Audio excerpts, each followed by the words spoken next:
का नाम लेकर इय्याका नअबुदु व इय्याका नस्तईन। आइए जी ऑडिटिंग के फर्स्ट पार्ट की शुरुआत करते हैं। फर्स्ट पार्ट ऑडिटिंग का सीनियर ऑडिटर की प्रिपरेशन के लिए जो कि 1 से 100 MCQs पर बेस कर रहा है, कंसिस्ट होगा। ये हमारे चैनल का लोगो है यूट्यूब पर MHN नॉलेज के साथ है। इसको सब्सक्राइब भी कीजिएगा और बेल आइकन को भी प्रेस कीजिएगा ताकि कोई भी लेटेस्ट इन्फॉर्मेटिव वीडियो हम अपलोड करें तो उसकी इन्फॉर्मेशन आप तक मौसूल होती रहें। तो ये ऑडिटिंग एंड एश्योरेंस के हवाले से हमारे MCQs हैं, ऑडिटिंग का सब्जेक्ट है। तो मल्टीपल चॉइस क्वेश्चंस हैं। पहला हमारा मल्टीपल चॉइस क्वेश्चन है कि which of the following is not a kind of audit. ये 4 ऑप्शन दिए हुए हैं, statutory and private, government and continuous audit, interim audit and none of these. तो इसमें फर्स्ट MCQs में ऑप्शन 1 हमारा जो है ये करेक्ट ऑप्शन है, ऑप्शन डी इसमें करेक्ट आंसर है। ये आपके सामने अपीयर हो गया। इसके बाद हम चलते हैं हमारे MCQs नंबर 2 की तरह। This kind of audit conducted generally between 2 manual audit, internal audit, interim audit, financial audit and continuous audit. तो इसमें ऑप्शन बी हमारा करेक्ट है, इंटरम ऑडिट होता है। इंटरम ऑडिट क्या होता है इसको हम डिस्कस अभी कर लेते हैं, लेकिन आपको इसकी डेफिनेशन भी राइट कॉर्नर पर बाद में अपीयर कर दी जाएगी, तो वो भी पढ़ लेंगे। इंटरम ऑडिट ऐसा ऑडिट होता है जो कि साल में 2 बार किया जाता है। क्यों किया जाता है? ताकि हम जब फाइनल ऑडिट कंडक्ट करते हैं साल के एंड पे, तो मिसाल 6 महीने के बाद हमने एक ऑडिट कंडक्ट किया हो, तो उसका फ़ायदा ये होता है कि जब हम फाइनल ऑडिट कंडक्ट करते हैं तो इंटरम ऑडिट की मदद से हम अपने वर्क लोड को कम किया जा सकता है, बर्डन को कम किया जा सकता है। इसलिए हम इंटरम ऑडिट कंडक्ट करते हैं साल में। यानी जब साल में 2 ऑडिट कंडक्ट किए जाए इंटरनली तो उसको इंटरम ऑडिट कहते हैं। उसके बाद थर्ड MCQs है हमारा vouchers relate to cash transactions, cash receipt, cash payment और क्रेडिट ट्रांजैक्शन और ऑल ऑफ द अबव। तो इसमें आप अपने MCQs का यानी जो करेक्ट ऑप्शन आपको लग रहा है उसको चूज़ कीजिएगा। अपने साथ पेन पेंसिल उठा के लिख लीजिएगा कि कौन सा ऑप्शन इसमें ठीक है। इसमें डी ऑप्शन करेक्ट है। ये तीनों चीज़ें जो हैं ये वाउचर से रिलेट कर रही होती हैं, तो डी ऑप्शन इसमें करेक्ट है। फोर्थ MCQs है हमारा audit begins where dash end. Audit कहाँ से स्टार्ट होती है? जहाँ पर अकाउंटिंग ख़त्म होती है, तो ऑप्शन सी इसमें करेक्ट आंसर है। ये इंटरम ऑडिट की डेफिनेशन आ गई है। Involves preliminary audit work that is conducted prior to the fiscal year ended of a client. The interim audit tasks are conducted in order to compress the period needed to complete the final audit। ये interim audit की definition है, जबकि थोड़ी देर पहले हम इसको simple words में discuss भी कर चुके हैं। उसके बाद हमारा फिफ्थ MCQs है। फिफ्थ MCQs है कि in the case of a company in which not less than -% of the subscribed share capital is held whether single or in combination by certain special institution and body। यानी ऐसी company जिसमें subscribe share capital जो है वो नीचे option दिए होंगे उस परसेंटेज से कम अगर होती है, यानी से कम ना हो, तो स्पेशल इंस्टीट्यूशंस और बॉडीज़ के बारे में ये क्वेश्चन पूछा गया है कि अपॉइंटमेंट और रीअपॉइंटमेंट ऑडिटर की जाती है at each annual general meeting by special resolution करने के बाद, तो कितने % कम से कम होनी चाहिए शेयर सब्सक्राइब शेयर कैपिटल। तो इसमें ऑप्शन ए ही हमारा करेक्ट है, कम से कम 25% होनी चाहिए। ऑप्शन में 30%, 20% एंड 15% दिए हुआ है, लेकिन कम से कम अगर कंपनी में 25% से कम शेयर ना हो यानी इससे ज़्यादा हो तो फिर ऑडिटर को अपॉइंट या रीअपॉइंट किया जा सकता है स्पेशल रेजोल्यूशन पास करने के बाद। इसके बाद सिक्स्थ MCQs है कि which of the following person is qualified to be a company auditor. कौन सा पर्सन जो है वो क्वालिफाइड होता है कंपनी का ऑडिटर बनने के लिए? तो एम्प्लॉय ऑफ द कंपनी नहीं, ज़रूरी नहीं है, हो सकता है, लेकिन अगर उसके पास डिग्री हो ICM में, ACCA, बी कॉमर्स भी मास्टर्स की डिग्री वाले भी हो सकते हैं, लेकिन प्रोफेशनल बॉडीज़ के थ्रू ये नहीं हो सकते. A body corporate, a person who is indebted to the company for an amount exceeding rupees 1000, ये भी नहीं हो सकता. A practicing chartered accountant, ये ऑप्शन डी इसमें करेक्ट है.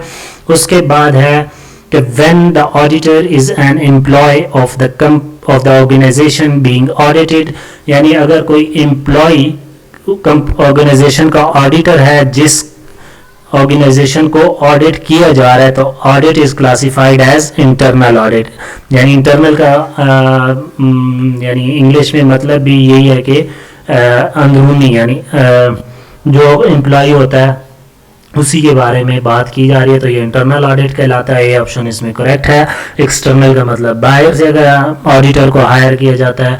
कंप्लायंस और बोथ ए एंड बी, तो बोथ ए एंड बी भी नहीं हो सकता, तो ऑप्शन ए इसका करेक्ट है. इंटरनल ऑडिट क्या है कि जो अंदरूनी तौर पर ऑडिट किया जाता है किसी भी कंपनी का, मिसाल गो थ्रू किया जाता है फंक्शंस डिपार्टमेंट्स को, सेल्स डिपार्टमेंट को, और फाइनेंस डिपार्टमेंट को, मार्केटिंग डिपार्टमेंट को ऑडिट किया जाता है, ताकि साल के अंत में जब ऑडिट किया जाए तो बर्डन्स जो है वो कम से कम हो चुका हो सकता है. तो इंटरनल ऑडिट की हम डेफिनेशन पढ़ लेते हैं. इंटरनल ऑडिट की डेफिनेशन क्या है कि is a department or organization of a people within a company that is tasked with providing unbiased independent review system, business organization and process.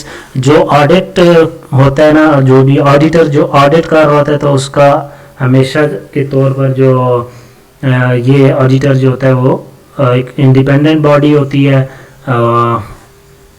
किसी किस्म का फोर्स इस पर नहीं होता, किसी भी किस्म का एथिक्स के अंदर और रूल्स कानून के अंदर रहकर ऑडिट इंडिपेंडेंट रिव्यूज जारी कर सकता है. उसके बाद MCQs है. अ company auditor can be removed before expiry of his term by share holder in a general meeting, तो यही ऑप्शन इसका करेक्ट है. बाकी ऑप्शन देख लीजिएगा. Board of directors, central government, state government, तो ऑप्शन ए इसका करेक्ट आंसर है. उसके बाद if there is a capital loss the auditor should be not allow payment of dividend, तो ये बी ऑप्शन इसका करेक्ट है. Allow payment of dividend after making such losses goods, none of these. Option B is correct answer. 10th MCQs हमारा है. Auditor should see that amount received for premium on issue of shares should be shown in dash account. Subscribed capital reserve, share premium account, तो C option इसका correct है, share premium account. D option है paid up capital, तो सी option इसमें correct है, share premium account. उसके बाद 11th MCQ है. Section 143 of companies act 2009, companies act 20913 deals with, किसके साथ डील्स कर रही होती है? Power and rights of an auditor, removal of an auditor, appointment of an auditor and remuneration of an auditor. So option, what do you think, कौन सा option ठीक है? So option 1 is the correct. Power and right of an auditor is the right answer. 12th MCQs है. Internal auditor is appointed bye, internal auditor को कौन appointment करता है? Management करते हैं, शेयर होल्डर्स करते हैं, गवर्नमेंट करती है, या स्टैट्यूटरी बॉडी करती है? तो इंटरनल ऑडिटर को कौन हायर करता है? आपका आंसर क्या है? मेरी तरफ से जो करेक्ट आंसर है वो ऑप्शन ए है, मैनेजमेंट हायर करती है.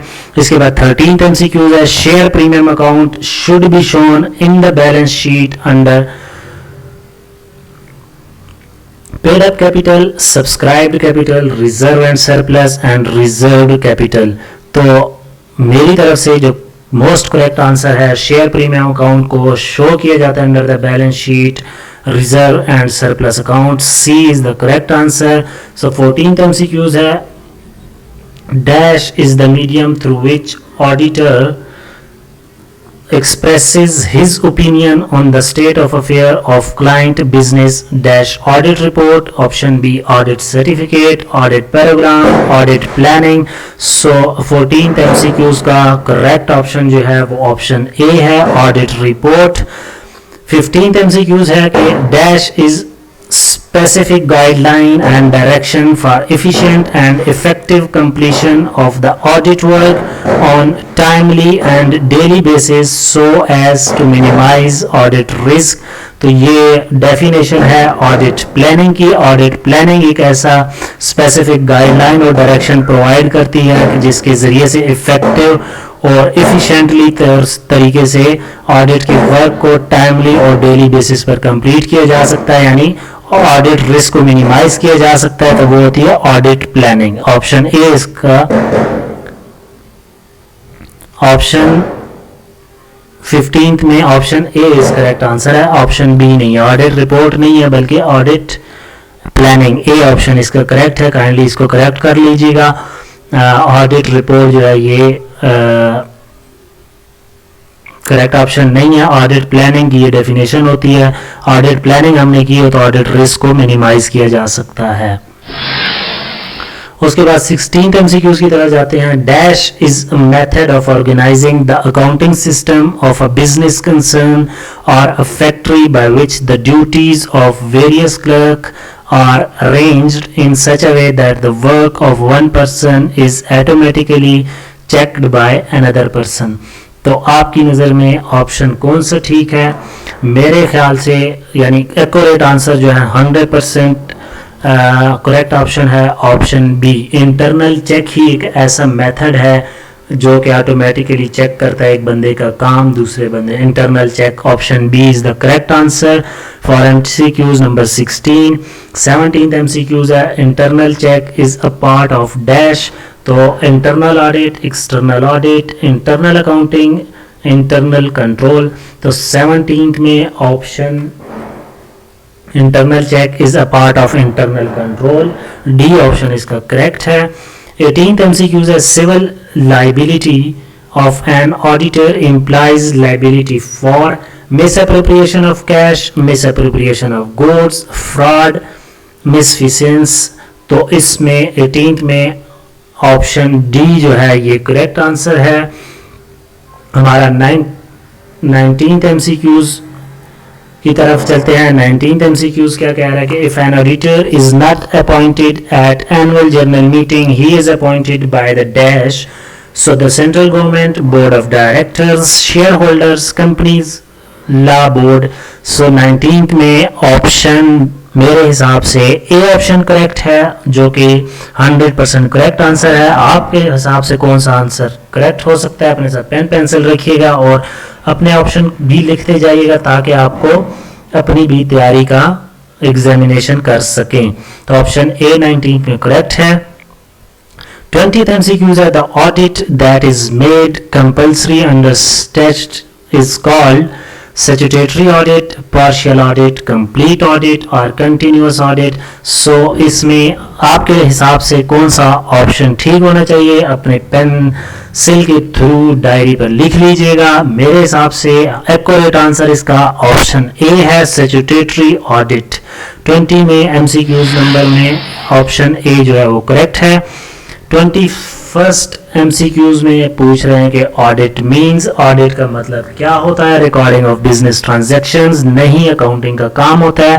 प्रिपेयरिंग फाइनल अकाउंट्स ये भी नहीं है. Examination of book of accounts, watchers, books accounts और वॉचर्स एंड लास्ट पे डिसीजन मेकिंग. सो 21st में कौन सा ऑप्शन आपको ठीक लग रहा है? 21st में ऑप्शन सी जो है हमारा करेक्ट आंसर है. ऑडिट का मतलब होता है कि हमने बुक्स ऑफ अकाउंट्स और वॉचर्स को एग्जामिन करना होता है. 21st में सी ऑप्शन हमारा करेक्ट है.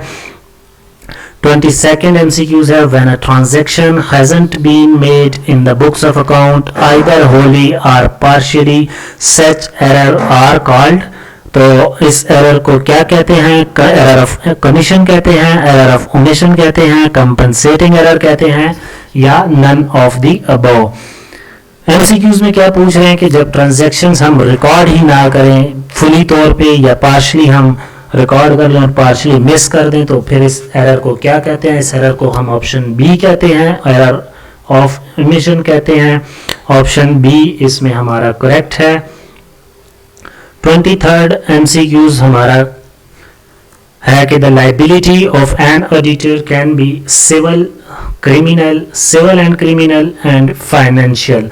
तो 23 में हमारा करेक्ट ऑप्शन है, अपना ऑप्शन लिख के उसके साथ कंपेयर कीजिएगा। 23 में ऑप्शन सी करेक्ट है, civil and criminal both liabilities of an auditor can be. 24th MCQ है, duty of an auditor is dash, statutory duty imposed by companies act, ये ठीक है। ड्यूटीज इम्पोज्ड बाय लीगल और court decision, ये भी ठीक है। Duties arising out of professional etiquettes और ऑल ऑफ द अबव। तो इसमें ऑप्शन जल्दी पिक कीजिएगा कौन सा ऑप्शन ठीक है। इसमें ऑप्शन नंबर डी हमारा करेक्ट है, all of the above are the duties of an auditor. So D option is correct for MCQs 24। 25th MCQs है, internal auditor of a company must be cost accountant, ये जरूरी नहीं है। Chartered accountant, ये भी जरूरी नहीं है। ICWA, ये भी जरूरी नहीं है। And need not possess any professional qualification. इस MCQ यानी इस स्टेटमेंट के बारे में, ये जो अभी हमने पढ़ी है, need not possess any professional qualification, इसके बारे में डिस्कशन थोड़ी देर पहले कर चुके हैं जब मैंने कहा था कि मास्टर्स की डिग्री वाला भी एक ऑडिटर बन सकता है। तो इसमें ऑप्शन डी हमारा जो है करेक्ट आंसर है 25th MCQs में। ये थे हमारे 175 MCQs रिमेनिंग है। 25th हमारा MCQs कंप्लीट हो चुका है। हम moving forward towards the MCQs number 26 में हमसे क्या पूछा जा रहा है कि सेक्शन 139 of 7 subsection है, provide that in case of a government company or any other company owned or controlled by the central government, यानी अगर सेंट्रल गवर्नमेंट उनको ऑन और कंट्रोल करे, और by any state government, the first auditor shall be appointed by, तो पहला auditor कौन appointment करेगा? कंट्रोलर, सॉरी ये controller and auditor general of Pakistan, central government, state of government, none of the above. तो पहला जो हमारा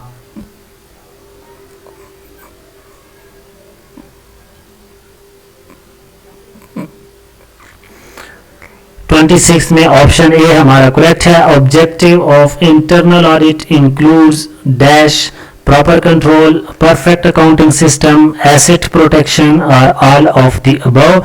तो 27th MCQs में ऑप्शन डी हमारा करेक्ट है, इंटरनल ऑडिट इंक्लूड्स, ये तीनों चीजें उसमें इंक्लूड होती हैं।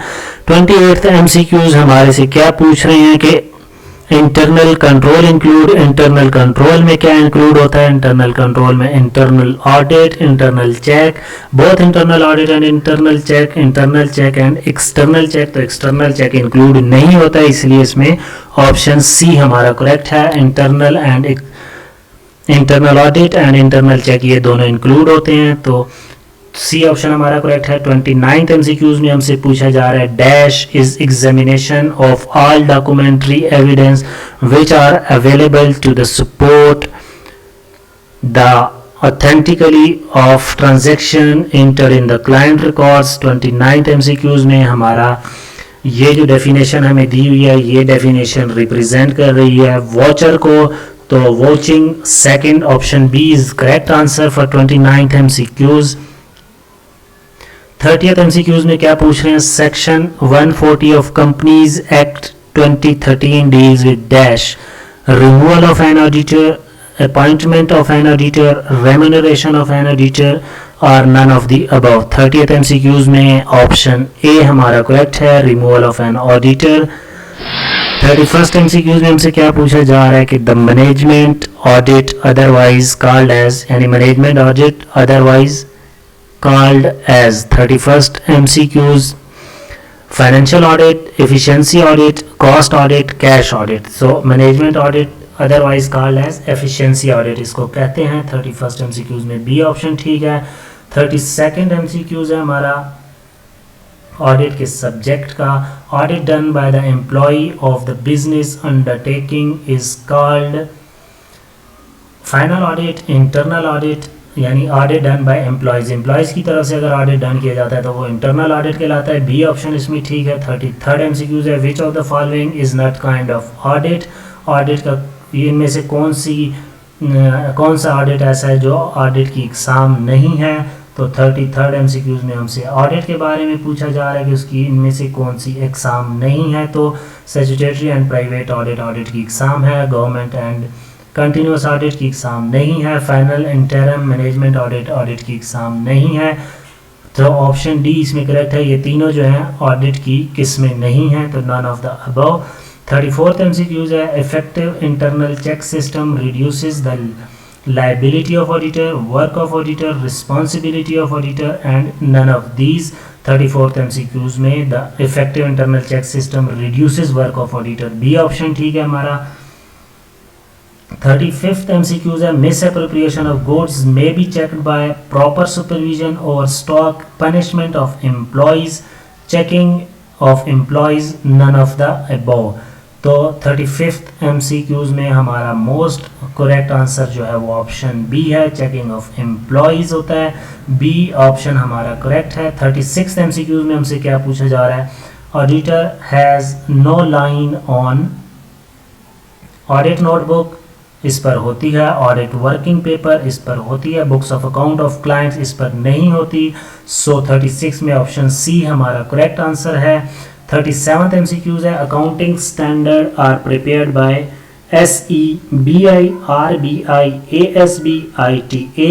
सो ASB accounting standard board accounting standard को प्रिपेयर करते हैं, यानी accounting standard board. Option C हमारा करेक्ट है 37th में।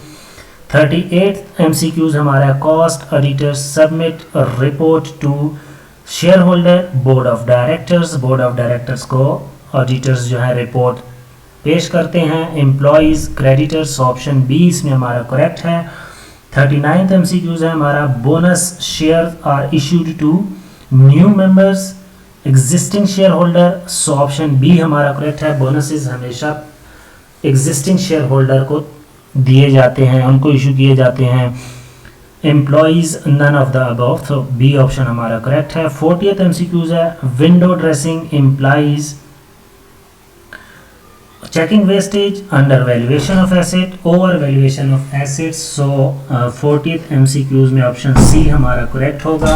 over valuation of assets हमारा विंडो ड्रेसिंग इम्प्लाइज करती हैं। उसके बाद 41st MCQs है, internal check is suitable for larger concern, यानी लार्जर बिजनेस जो होते हैं, कंसर्न्स बिजनेस को कहते हैं। Small concerns, petty shopkeeper, none of the above। so internal check is suitable for larger concern। Option A हमारा correct है।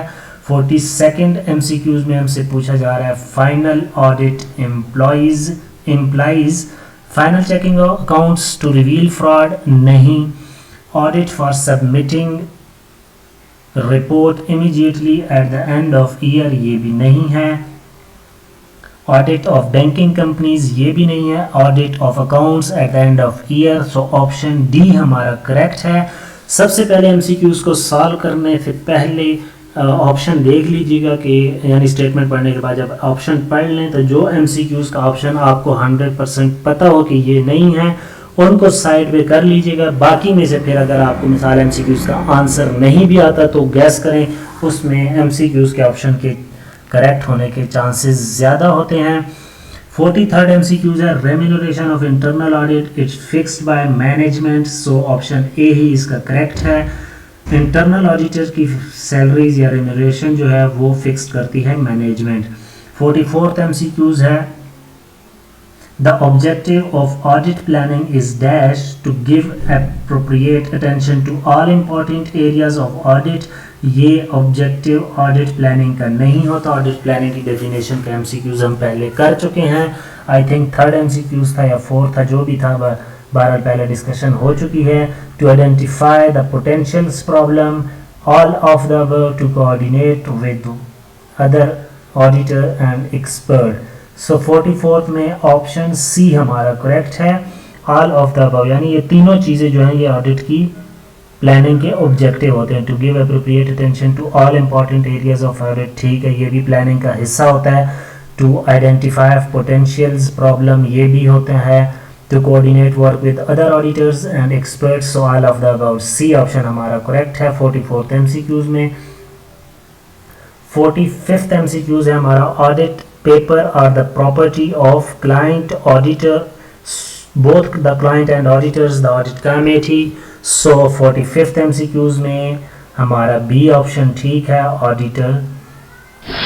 इसके 46th MCQs है the term audit originated from the Latin word audire, adhere and none of the above। so 46 MCQs में पूछ रहे हैं कि audit का लफ्ज़ लैटिन ज़बान का है जिसके मतलब होते हैं, नहीं ऑडिट लैटिन ज़बान का वर्ड है जो, यानी ये जो नीचे लिखे हैं किस वर्ड से निकला हुआ है ऑडिट।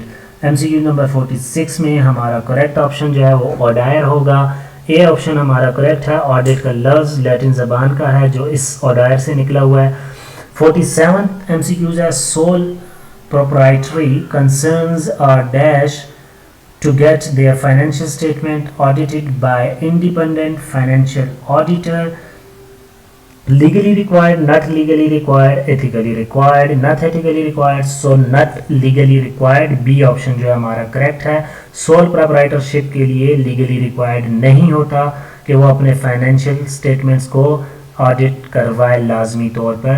48th MCQs है हमारा the performance of audit may be initiated by the organization or by dash government, shareholder, employees and management and external interested parties।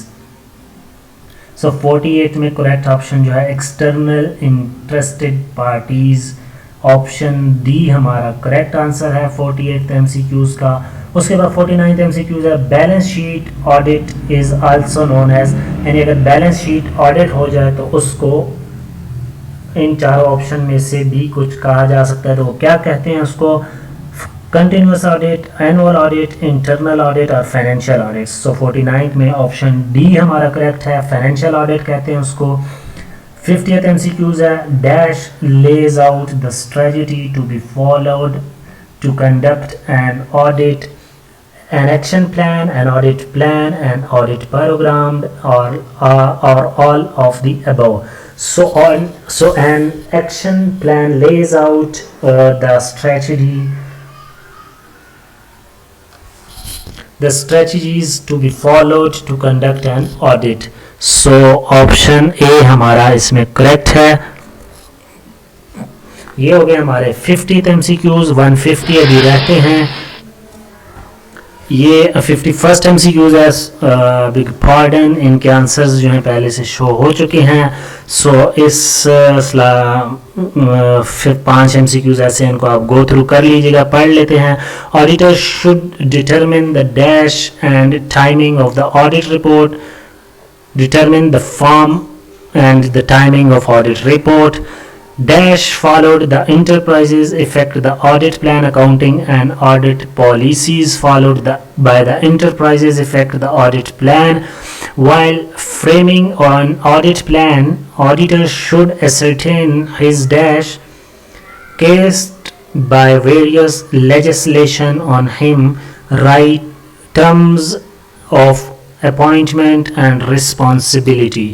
54th MCQs है an audit program is a set of dash which are to be followed for proper execution of audit। so C इसमें correct answer है। instruction, set of instruction, it's mean an audit program is a set of instruction which are to be followed for proper execution of audit। audit program provide instruction to the audit staff and reduce scope for dash। so negligence, reduce scope for negligence। 55th में C option हमारा correct है। उसके बाद moving forward toward MCQs number 56। 56 MCQs में हमसे क्या पूछा जा रहा है कि audit program help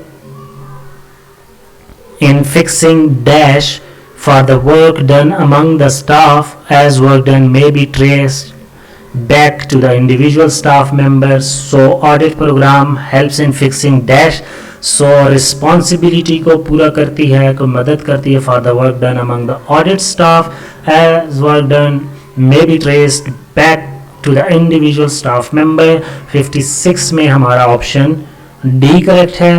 57th MCQs की तरफ जाते हैं। 57th MCQs में हमसे क्या पूछ रहा है? On completion of an audit dash serves the purpose of audit record which may be useful for future reference. So इसमें ये जो है on completion of an audit programmed serves the purpose of audit. So option A हमारा इसमें correct है। 58th MCQs में audit programme is prepared by, कौन इसको प्रिपेयर करता है? तो 58th MCQs में इसको प्रिपेयर करते हैं auditor, the auditor. A option इसमें ठीक है। 59th MCQs की तरफ जाते हैं। 59th MCQs है the auditor has to obtain to substantiate his opinion on the financial statement, internal evidence, external evidence, internal and external evidence are option D is sufficient and appropriate evidence। So the auditor has to obtain sufficient and appropriate evidence। So option D इसमें हमारा correct answer है। इस पर वो अपनी financial statement पे अपनी opinion का इजहार करता है। सो ऑप्शन डी सफिशिएंट और एप्रोप्रिएट एविडेंस की बेस पर। 59 में डी ऑप्शन ठीक है। 60th MCQs में हमसे पूछा जा रहा है कि the quality of information generated by the audited organization is directly related to the strength of organization, internal check, internal control, internal audit, all of the above। MCQ से ज़ाहिर स्टेटमेंट पढ़ लेंगे। द क्वालिटी ऑफ इंफॉर्मेशन यानी information की quality को generate करती है organisation की, जब ऑडिट हो जाती है तो तो वो थी इनमें ये ऑप्शंस में तीनों चीज़ें होती हैं, internal check, internal audit, internal control. So option D हमारा करेक्ट है, all of the above. 61st MCQs है हमारा dash are the documents prepared or obtained by the auditor in connection with the audit। So audit notes, audit working papers, audit report, all of the above। So all of the above audit notes, audit working papers and audit reports are the documents prepared। ये वो documents होते हैं जो कि required होते हैं।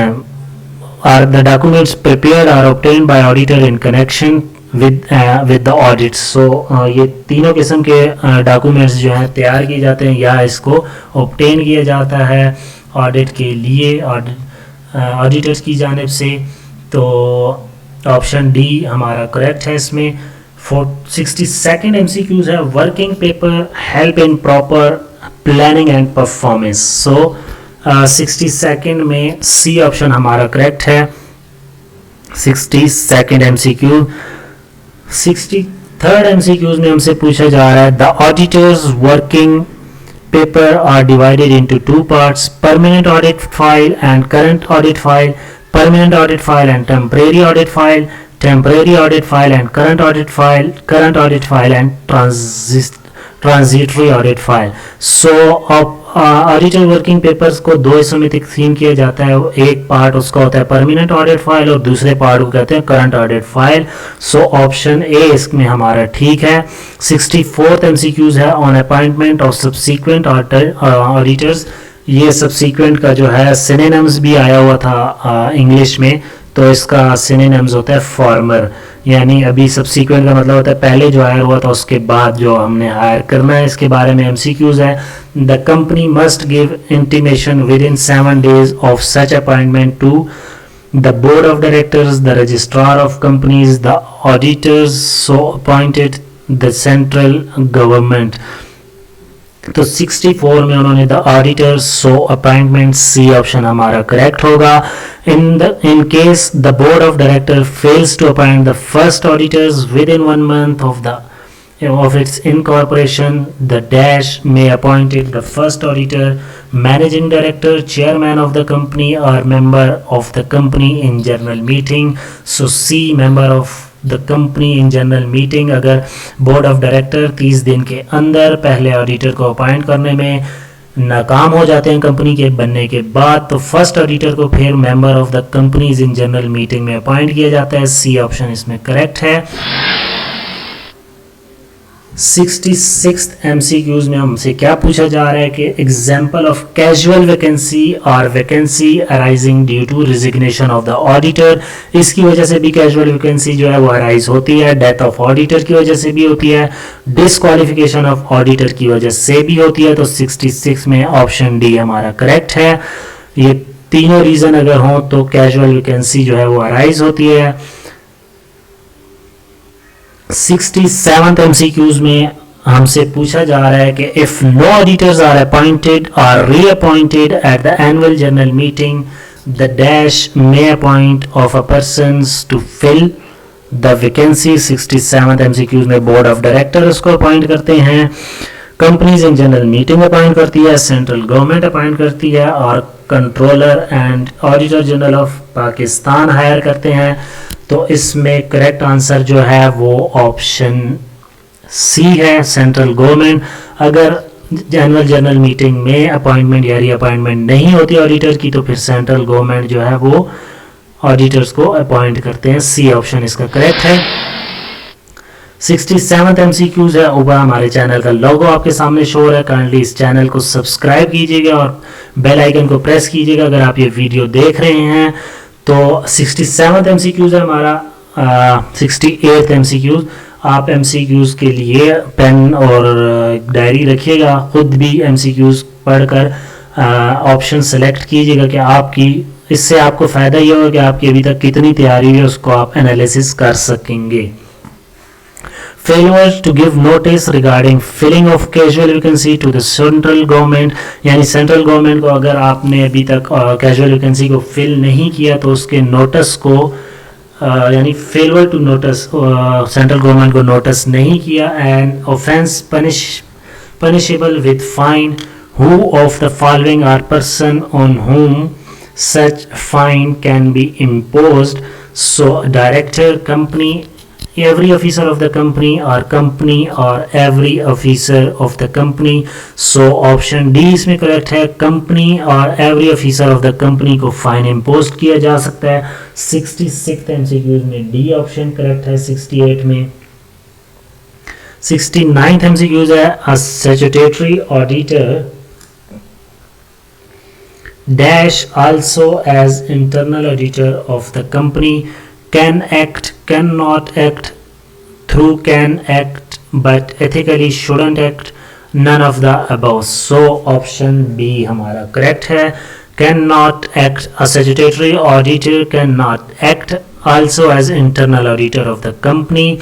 B option हमारा correct है। 70th MCQs है, a person shall not be qualified to be appointed as an auditor of the company if he is in the employment of an officer of the company, an employee of the company, both A and B, and none of the above. So 70 में C option हमारा correct है। अगर officer of the company हो या employ of the company हो तो ये दोनों जो हैं एलिजिबल नहीं होते, इनको अपॉइंटमेंट नहीं की जा सकती ऑडिटर के तौर पर किसी भी कंपनी में अगर वो मुलाजिम हो उसी कंपनी के। तो 71st MCQs है, in case of insolvency or unsound mind a person will automatically be disqualified. He is not a person of repute, he cannot take decision properly, he is not wealthy, he ceases to be a member of ICAI. So option D हमारा correct है, he ceases to be a member of ICAI. 72nd MCQs है, the auditor have the right to attend board meeting, annual general meeting, extraordinary general meeting, any general meeting. So इसमें भी हमारा option कौन सा ठीक होगा? D option correct है, any general meeting. The retiring auditor doesn't have a right to make a written representation, to get his representation circulated, be heard at the meeting, speak as a member of the company. So कौन सा option इसमें ठीक होगा? आप अपने option को select कीजिएगा, copy पे नोट कीजिएगा। इसमें करेक्ट ऑप्शन जो है ऑप्शन डी है, speak as a member of the company. In comparisons to the independent auditor, an internal auditor is more likely to be connected with dash cost accounting system, internal legacy control system, legal compliance accounting system. So 74th में MCQs का option कौन सा ठीक है, आपने note कर लिया अपने पास। आइए चेक करते हैं इसका MCQs में ऑप्शन कौन सा ठीक होगा। सी ऑप्शन ठीक है, 74th में ऑप्शन सी ठीक है।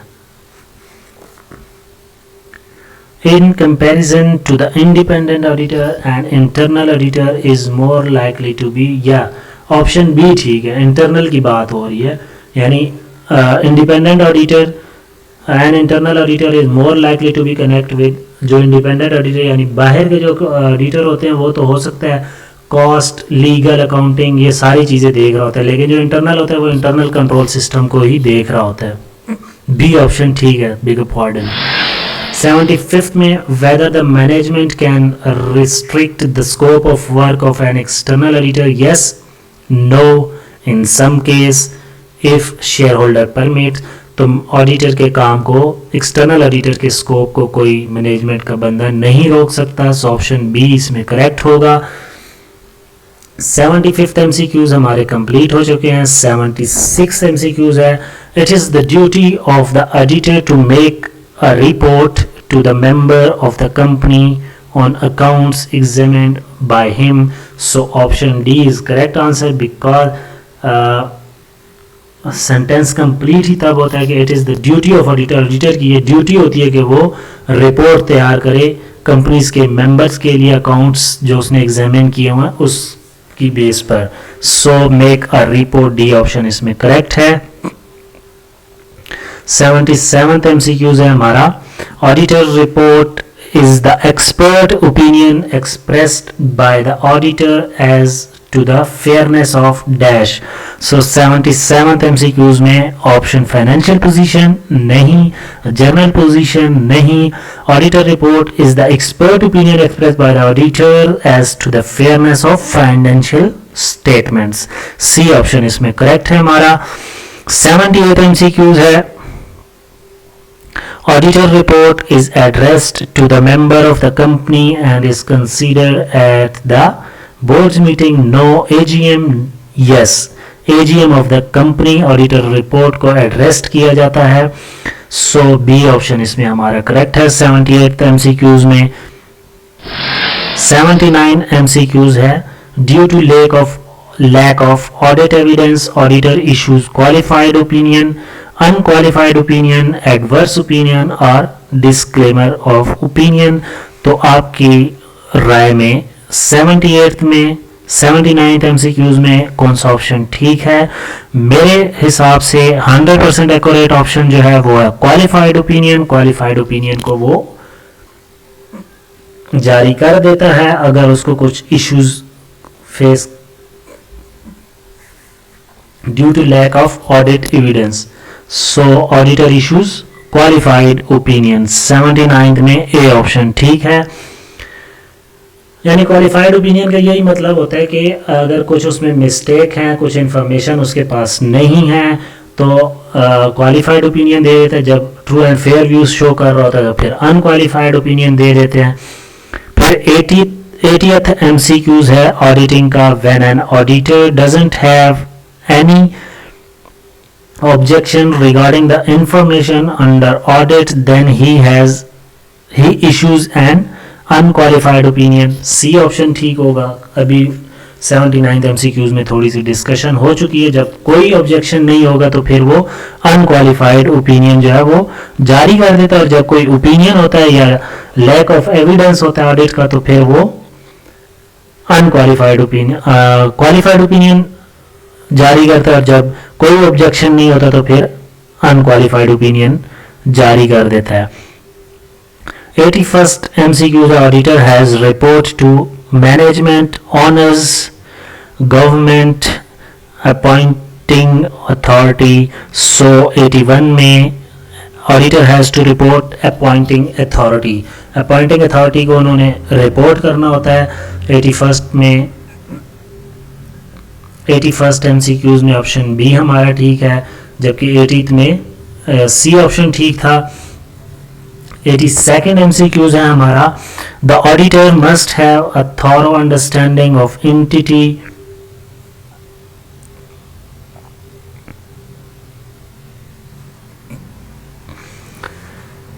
The auditor must have thorough understanding of entity, the client, business strategy, process and measurement indicator for critical success. This analysis helps the auditors to decide if they want to accept the engagement, identify risk associated with client's strategy that could affect the financial statement, assesses the level of materiality that is appropriate for the audit. Statement में क्या पूछ रहे हैं कि the auditor must have thorough understanding of the entity, यानी auditor को thoroughly understand कर लेना चाहिए एंटिटीज़ के बारे में, क्लाइंट ऑफ बिजनेस, बिजनेस की स्ट्रेटजीज़ के बारे में, प्रोसेसेस उसके प्रोसेस के बारे में, यानी इंडिकेटर्स को मैयर कर ले फॉर क्रिटिकल सक्सेस के लिए।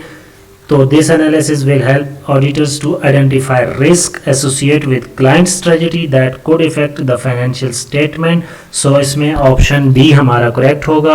ऑप्शन MCQs नंबर 82 में ऑप्शन बी जो है वो करेक्ट होगा। 83rd MCQs है, Which of the following are performed as a risk assessment procedure?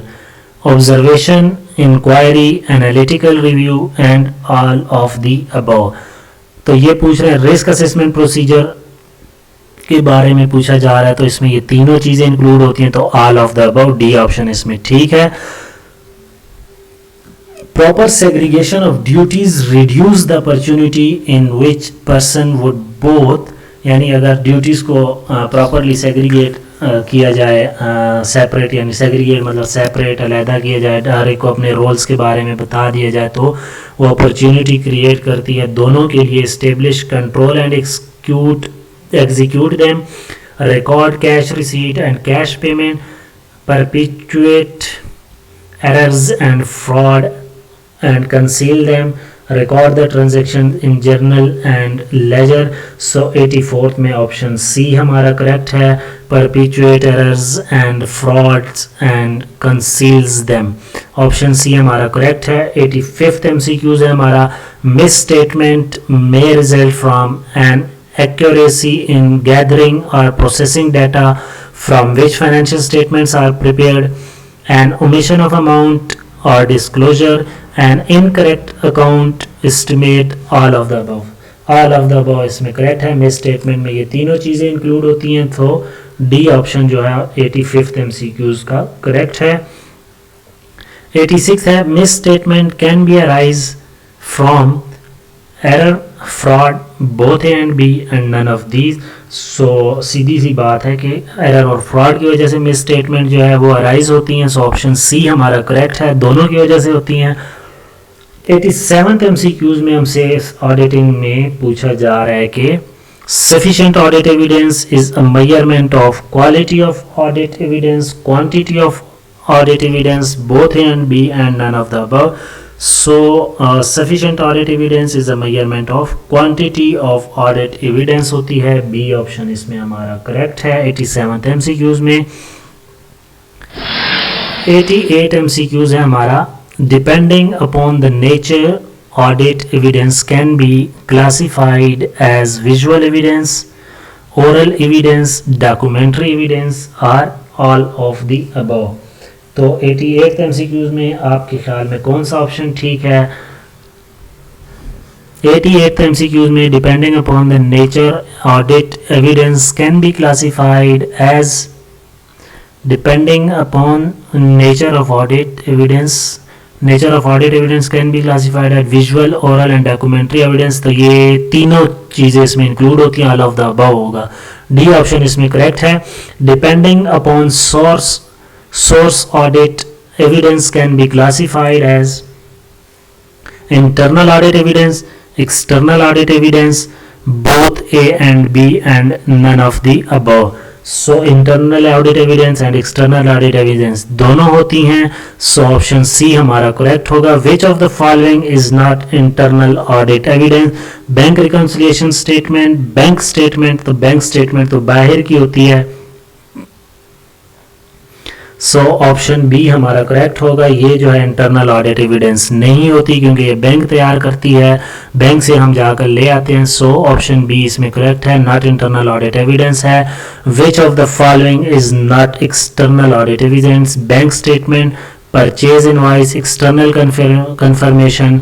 इसमें भी 91st में भी ऑप्शन बी हमारा करेक्ट है. External audit evidence purchase invoice होती है नन नहीं. ये तीनों जो है ये तीनों एक्सटर्नल ऑडिट एविडेंस में इंक्लूड होती हैं. तो डी ऑप्शन में भी नन ऑफ द अबव हो तो डी ऑप्शन इसमें करेक्ट होगा. मैंने खैर यहाँ पर नोट नहीं किया था कि डी ऑप्शन क्या है, यानी लिखा नहीं हुआ, लेकिन न ये तीनों जो है ये एक्सटर्नल ऑडिट एविडेंस होती हैं. जबकि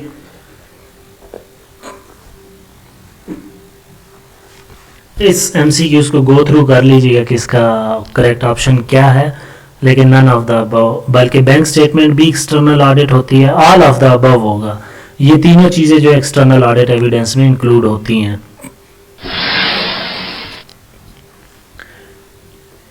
92nd MCQs है technique to obtain audit evidence. और इंस्पेक्शन भी होती है, रिकैलकुलेशन भी होती है, एक्सटर्नल कंफर्मेशंस भी होती हैं. ऑडिट एविडेंस की ये टेक्निक्स हैं. तो all of the above correct answer भी होगा. डी ऑप्शन इसका करेक्ट है. The reliability of audit evidence is influenced by it's source, nature, circumstances और ऑल ऑफ द अबव. इसमें भी reliability of audit evidence influenced किसकी वजह से होती हैं? सोर्स से भी होती हैं, नेचर से भी होती हैं, सर्कमस्टांसेस से भी होती हैं. 93rd में भी हमारा all of the above D option जो है वो करेक्ट होगा. 94th MCQ है which of the following item is not suitable for test checking? So purchase transaction, sale transaction, balance sheet item, all of the above. Test checking में balance sheet items जो है वो include नहीं होती. तो 94th में option C हमारा correct होगा.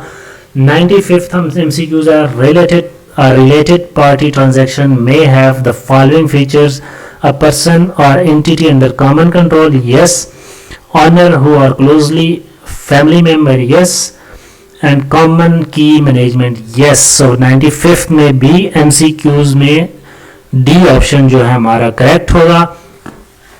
96th MCQs है the book of accounts etc of the company shall be kept at the dash of the company. So 96th में ऑप्शन नंबर कॉर्पोरेट ऑफिस ये नहीं होता, ब्रांच ऑफिस नहीं होता, रजिस्टर्ड ऑफिस यस, ये C option ठीक है. Books of accounts of company को कहाँ पर रखा जाता है? रजिस्टर्ड ऑफिस जो होता है वहाँ पर मेंटेन किया जाता है, वहाँ पर इसको कीप्ट किया जाता है, वहाँ पर इसको रखा जाता है. तो ऑप्शन सी करेक्ट है. देखते हैं कौन कौन से ऑप्शन. 92nd में डी, 93rd में डी, 94th में सी ऑप्शन, 95th में डी ऑप्शन एंड 96th में सी ऑप्शन हमारा करेक्ट है. 97th MCQs है हमारा every company shall preserve in good order the books of account together with the relevant voucher. The time period of preservation shall not be less than dash financial year. So 97th MCQs में कितने साल required होते हैं? 8 years से कम नहीं होने चाहिए. Immediately preceding the relevant financial year. So option C हमारा करेक्ट आंसर है.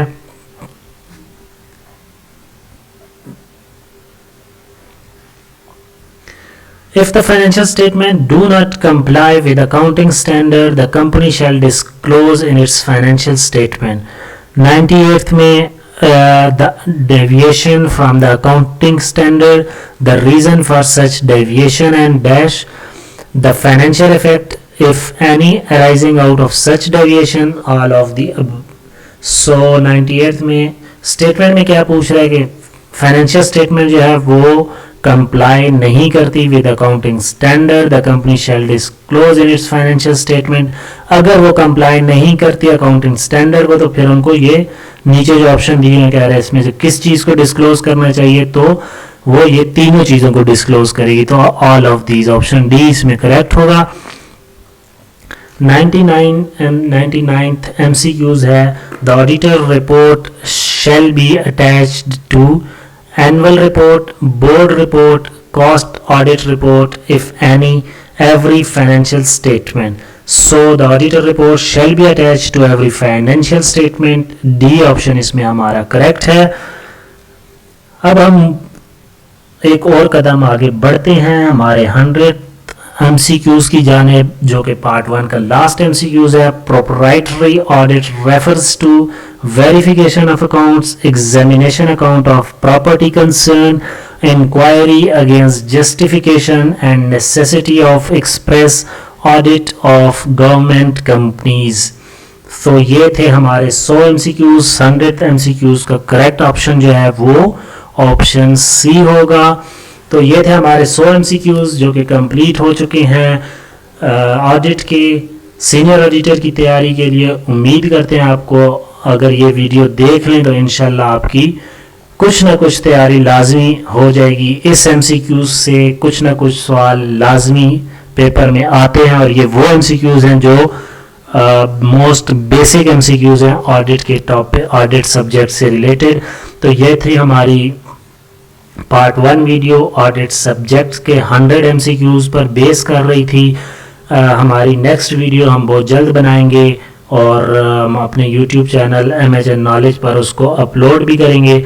अपनी नेक्स्ट वीडियो तक आप लोगों से इजाज़त चाहते हैं। अल्लाह हाफिज़, अपना बहुत सारा ख्याल रखिएगा।